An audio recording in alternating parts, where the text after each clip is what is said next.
तर बघा आज आम्ही शेंगा तोडायला लागलोय बघा काळ्या हुलग्याच्या। बघा किती शेंगा तोडले त्या, कालपासून तोडा लागलोय शेंगा तर काही होई नाही त्या। पाऊस रोज लागलाय त्यामुळं उगवून यायला लागलेत शेंगा म्हणून कालपासून तोडले त्या। बघा एवढ्या शेंगा। बघा सासूबाई पण आहे ते तोडायला लागले ते, इकडे सासरा पण आहे ते तोडू लागायला लागलेत बघा शेंगा। किती आल तोडून टाकल्या तर बघू शकता तुम्ही किती तोडल्यात बघा। आणि एवढ्या तोडायला लागलोय आणि रानात आहे त्या तोडायच्या त्या उपसून।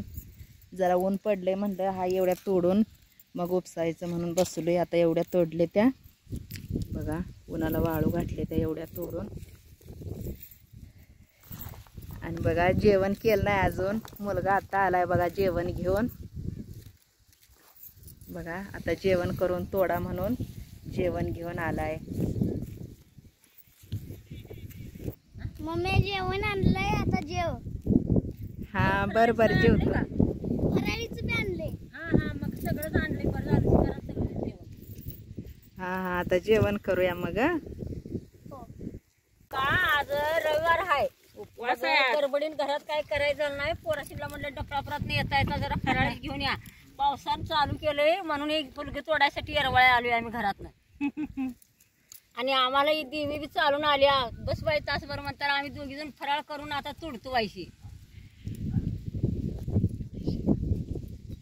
शेंगा सगळ्या उगवून यायलेले, त्या शेंगाचा नाश व्हायलेले, पाऊस रोज चालू झालाय। शाबू चिवडा आणलाय बघा खायला लागले ते, खावा खावा। उपवास आहे तो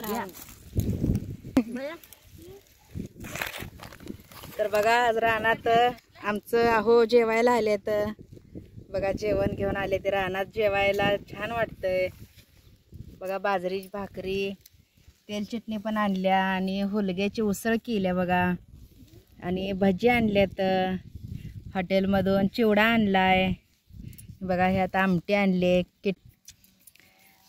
तर बघा चा मुलगा पण आलाय बघा। सगळेजण इकडे बायका दोन फराळ करायला लागल्यात, सासूबाई आणि ती आई आहे ती शेजारची।